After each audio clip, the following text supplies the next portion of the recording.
Olha, se tem um gênero no qual eu fico bem antenado para ver quais são os lançamentos, é o de terror. E por enquanto, a essa altura de 2024, nenhum filme de terror me impressionou tanto quanto A Primeira Profecia, dirigido por Akasha Stevenson. Esse é um prelúdio para o clássico dos anos 70, A Profecia. E o filme não só homenageia o original, mas também consegue se diferenciar bastante do clássico. Nisso, surgem cenas e imagens inquietantes que me impressionaram de verdade.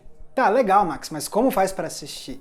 Bom, essa é a melhor parte, porque A Primeira Profecia acabou de estrear em um streaming que você talvez não esperaria ser a casa de um terror desses. Ele estreou no Disney Plus, que são os patrocinadores do vídeo de hoje. Porque caso você ainda não saiba, já chegou o novo Disney Plus, que ficou ainda maior e melhor. Principalmente porque todos os títulos que antes estavam no Star Plus foram migrados para o Disney Plus. Além disso, esse é também o novo lar dos esportes ESPN, então é aqui que você vai ver alguns dos maiores campeonatos do mundo com aquele time de narradores e comentaristas de elite. E para encontrar isso tudo dentro do novo Disney Plus é muito fácil. Você pode procurar diretamente por títulos do Star na barra de busca, ou então ir na nova seção dedicada ao catálogo do Star para conferir as várias categorias disponíveis. Tem lançamentos aclamados, tem clássicos importantíssimos do cinema, tem programas nostálgicos, animes, produções coreanas e muito, muito mais. Pois bem, agora que o catálogo do Star Plus migrou para o Disney Plus, você pode usar esse streaming não só para ver títulos para a família inteira, mas também para acessar filmes e séries feitos só para o público adulto. Por isso, hoje eu trago para vocês uma lista com recomendações de títulos para vocês assistirem lá, sem as crianças por perto. Tem terror, ficção científica, histórias reais de crimes perturbadores, tem histórias de gangster, tem suspense, e todas as obras que eu selecionei têm temas maduros, cenas impactantes, personagens e assuntos assustadores, e todos são títulos que eu acho muito, muito bons. Então eu não acredito que eu vou dizer isso num vídeo sobre Disney, mas tirem as crianças da sala. Estes são 8 filmes e séries para adultos verem no novo Disney Plus. E eu começo essa lista puxando de volta a grande estreia dessa semana no novo Disney Plus, que é A Primeira Profecia. Aqui voltamos a Roma dos anos 70, onde uma jovem freira americana chamada Margaret chega para trabalhar num orfanato. Só que lá ela descobre que uma garota problemática pode ser o centro de uma conspiração assustadora relacionada à chegada do anticristo. Quem conhece o filme original dessa franquia vai identificar em A Primeira Profecia diferentes homenagens que esse filme faz ao clássico dos anos 70. Mas a maior graça do novo filme é a identidade muito própria que a diretora Akasha Stevenson cria para esse prelúdio. Por exemplo, apostando mais forte no uso do body horror, que é aquele tipo de terror que cria cenas chocantes a partir da distorção do corpo humano. Sendo um filme que fala de forma muito crítica sobre mulheres e a relação delas com os seus próprios corpos, o longa quer explorar o medo de perder o controle da própria carne. E disso nascem cenas inquietantes que são, francamente, bem diferentes de qualquer coisa que eu já vi no terror. Fora isso, a Stevenson também cria planos meticulosamente arranjados para criar simbolismos que misturam horror e poesia. E para completar, você tem uma performance excelente da Nell Tiger-Free, que vai dar doçura ao assombro com naturalidade e força. A Primeira Profecia é um prelúdio que traz um ponto de vista inédito para essa franquia, complementando a experiência do original com coesão e originalidade ao mesmo tempo. E ele é um dos melhores títulos de terror desse ano, então eu fico feliz de ver ele chegando com tudo no novo Disney Plus. Agora a gente parte para uma minissérie estrelada por ninguém menos do que Andrew Garfield. Em Nome do Céu, uma história baseada num crime real. Aqui o Garfield interpreta Jeb, um detetive renomado e conhecido por ser um homem muito religioso. Certo dia, Jeb começa a investigar um assassinato brutal, mas a vida dele fica ainda mais difícil quando ele percebe que o crime tem conexões com a família mais influente da igreja dele. E assim o Jeb fica dividido entre o seu senso de dever como homem da lei e o seu senso de lealdade com os seus companheiros de fé. E é esse conflito que faz Em Nome do Céu ser um suspense muito único. Porque, sim, a parte da investigação criminal prende muito a nossa atenção. Especialmente porque os suspeitos são personagens fascinantes e complexos, interpretados por um elenco de peso, com nomes como Sam Worthington, Daisy Edgar Jones e Wyatt Russell. Mas a evolução do caso fica ainda mais intrigante com esse equilíbrio do Jeb entre o trabalho e a fé. Quanto mais ele investiga, mais ele descobre um lado perverso da história da igreja dele. E isso faz ele entrar numa crise de identidade, questionando como ele foi criado e como ele enxerga o mundo. E tudo isso é entrelaçado com flashbacks sobre a história dessa comunidade, tanto para fornecer contexto histórico, quanto para refletir sobre como alguns dos pecados mais perturbadores são cometidos em nome do extremismo religioso. Em Nome do Céu é uma mistura singular de estudo de personagem, investigação criminal e história crítica da religião, e por isso é uma ótima e assombrosa minissérie para você maratonar de uma só vez. Heavenly Father, we ask that we might be instruments in thy hand. O próximo da lista é um filme recente que venceu 4 Oscars este ano e que dividiu muito as opiniões. Pobres Criaturas, de Yorgos Lanthimos. Nessa ficção científica retrofuturista, somos apresentados a um cientista que faz um experimento bizarro no qual ele revive uma mulher com um transplante cerebral. O resultado é Bella Baxter, uma espécie de criatura de Frankenstein que vai evoluir intelectual e emocionalmente por meio de uma jornada que a leva para explorar o mundo, descobrir os prazeres da vida e confrontar a cultura que a cerca.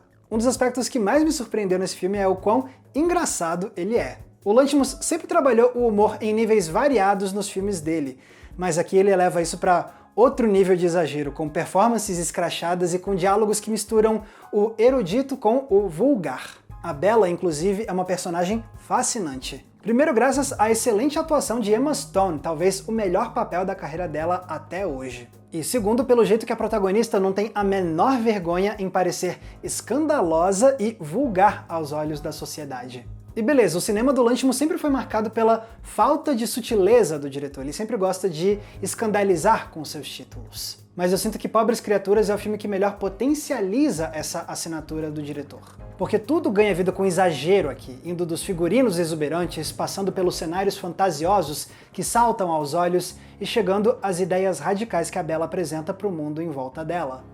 E esse definitivamente não é um filme para você ver com crianças por perto, porque ele é cheio de cenas impróprias para menores de idade, digamos assim. E é por ser um filme tão divertido, sagaz e que melhor destaca o lado polemista do seu diretor, que Pobres Criaturas é tão bom, com certeza sendo o melhor filme que o Lanthimos fez até hoje.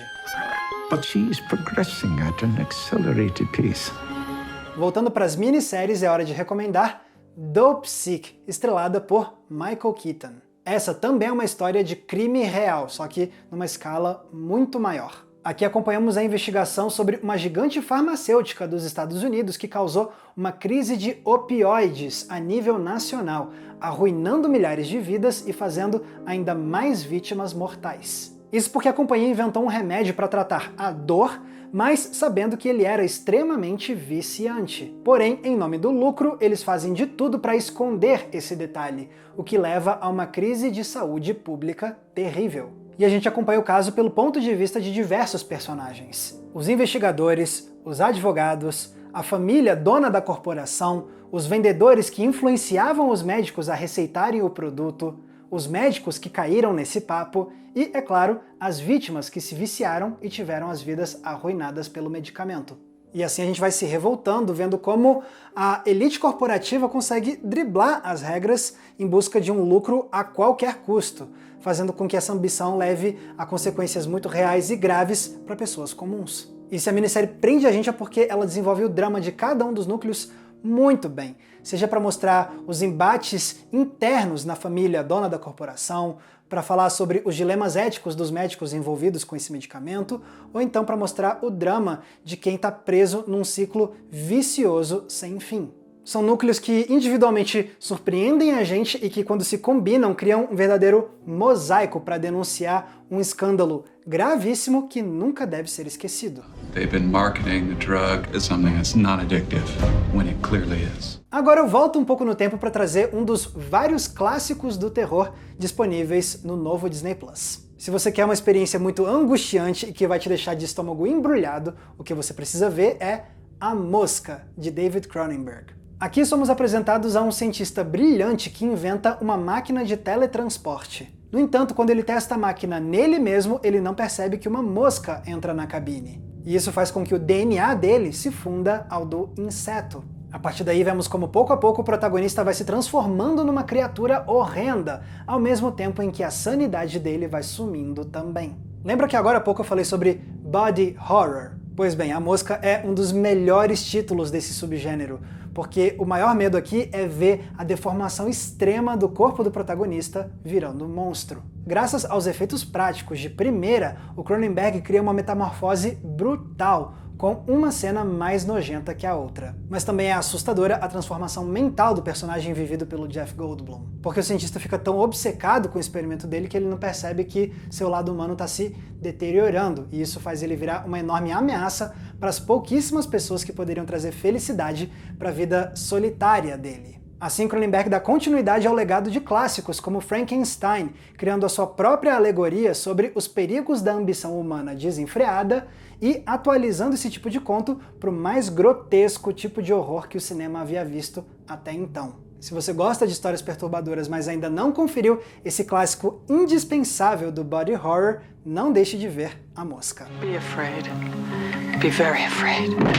Nem só de Hollywood vive essa lista aqui, porque agora eu trago um dos melhores filmes já feitos pela Argentina com o mais famoso ator argentino de todos os tempos. Sim, eu tô falando de Ricardo Darín em O Segredo dos Seus Olhos, de 2009 e dirigido por Juan José Campanella. Essa história de suspense criminal se passa na Buenos Aires dos anos 70, quando uma mulher é assassinada e inicia-se uma investigação. Assim surge em cena o agente judicial Benjamín Espósito, interpretado por Darín, que se une a um assistente e ao viúvo da vítima para tentar descobrir a verdade por trás do caso. Mas se não bastasse ser um mistério difícil de resolver, tudo piora com a sabotagem de um agente rival que parece ter interesses próprios para que o Espósito não resolva o caso. O que se segue a partir daí é uma sequência de eventos surpreendentes, com operações clandestinas, perseguições dirigidas com maestria e reviravoltas que você nunca anteciparia. Mas não é só a qualidade do suspense que faz O Segredo dos Seus Olhos ser tão impactante, porque esse jogo de gato e rato é constantemente usado para refletir sobre temas maiores. Em especial sobre como o sistema de justiça não é justo 100% do tempo,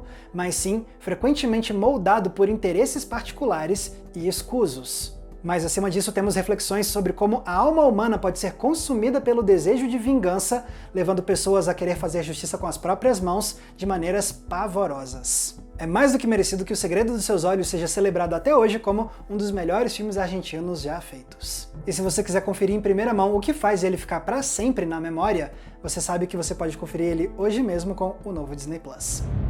Y hace 25 años que me contesto lo mismo. Deja, fue otra vida. Agora eu vou falar de um filme de terror que ajudou a trazer o slasher de volta à moda, o Halloween de 2018, dirigido por David Gordon Green. Durante um tempo, os filmes de psicopatas mascarados deram uma sumida dos holofotes, mas todo fã de terror sabe que hoje em dia esse subgênero do slasher voltou com tudo e esse Halloween de 2018 faz parte desse renascimento. E o melhor é que esse filme não foi uma refilmagem ou um reboot do original do John Carpenter. Ele foi uma continuação direta do primeiro, com a proposta ousada de ignorar todas as outras continuações de Halloween. Aqui vemos como décadas se passaram e Michael Myers consegue escapar do hospital psiquiátrico para ir atrás da Laurie, a única que sobreviveu aos ataques dele no original. E nessa Noite das Bruxas, ele vai deixar um novo rastro de vítimas pelo caminho. Lógico que grande parte do apelo desse filme é ver o retorno do Michael Myers e as novas mortes chocantes que ele consegue causar. Mas a outra força principal desse Halloween é a Laurie, interpretada novamente pela grande Jamie Lee Curtis. Já é incrível ver ela retornando a essa personagem que fez ela se tornar uma lenda do cinema, mas a presença dela fica ainda melhor pela força odiosa que move a performance, a raiva de uma mulher que se recusa a ser somente uma vítima. E se a gente lembrar que foi a Laurie que sedimentou o arquétipo da menina sobrevivente de slasher, a Final Girl, esse retorno dela parece ser o próximo passo lógico dessa ideia, fazendo a presa se tornar caçadora. Depois de ver tantas franquias perderem força com incontáveis continuações, foi revigorante ver Halloween conseguir se sair bem na tarefa de reviver uma das franquias mais importantes do terror. O que prova que teve motivo para ele ajudar a trazer o slasher de volta do cemitério. I have prayed every night that he would escape. E para fechar a lista de hoje temos um dos grandes filmes de um dos grandes mestres do cinema, Era Uma Vez na América, de Sergio Leone. Um filme que foi sabotado na sua estreia americana, mas que depois foi vingado e se tornou uma das obras mais aclamadas da história do cinema.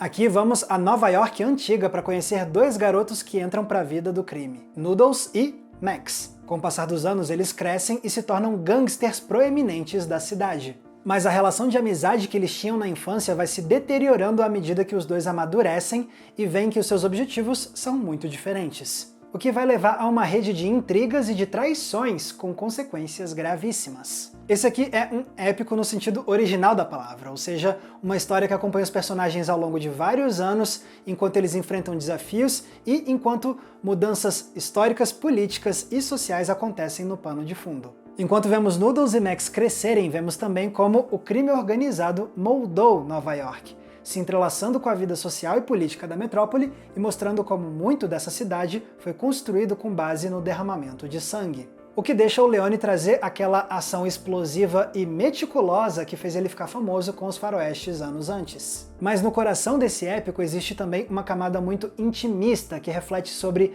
a melancolia de ver uma amizade antiga mudar com o tempo e sobre como perdemos a inocência em meio a um mundo hostil. E a gente quase não conseguiu ver isso tudo, porque o estúdio achava que Era Uma Vez na América estava longo demais, e por isso o filme estreou nos Estados Unidos com um corte que reduzia a duração dele em mais de 1 hora, e isso fez com que o filme ficasse desfigurado. Foi só anos depois que o filme foi restaurado para sua versão do diretor, com quase 4 horas de duração, que é a que está lá no Disney+. E aí sim a gente pôde ver tudo que o Leone quis trazer pra gente nesse que acabou sendo o seu último filme antes de morrer. Era Uma Vez na América é, portanto, um monumento do cinema e um dos melhores filmes de gangster já feitos, e por isso ele merece ser visto por você pelo menos uma vez na vida. I'm not interested in your friends in high places and I don't trust politicians. Tá vendo então que eu não tava brincando quando eu disse que o Disney Plus tá com uma cara nova com essas produções para adultos? E olha que tem muito mais, desde lançamentos recentes a clássicos indispensáveis como a trilogia O Poderoso Chefão, Alien, Predador e muito mais. E isso tudo se junta àquele catálogo do Disney Plus que você já conhece com títulos para a família inteira, seja Star Wars, Marvel, Disney, Pixar ou National Geographic. Junte isso tudo aos recém-chegados esportes da ESPN e você tem um streaming mais completo do que nunca. Então você já pode clicar no link aqui embaixo na descrição e ver em primeira mão o novo Disney Plus e dar play na sua próxima maratona. E agora eu quero ouvir de vocês, quais títulos dessa lista vocês já viram e quais te deram mais vontade de ver pela primeira vez? Deixem aqui embaixo nos comentários que eu vou adorar ler o que vocês têm a dizer. E pessoal, lembrando que se quiserem me acompanhar nas redes sociais, é muito fácil, basta me procurarem usando os nomes que estão aparecendo aqui embaixo de mim. E com isso a gente encerra esse vídeo muito especial de hoje. Obrigado ao Disney Plus pela parceria e obrigado a vocês por terem visto esse episódio. Um abraço e até a próxima sessão.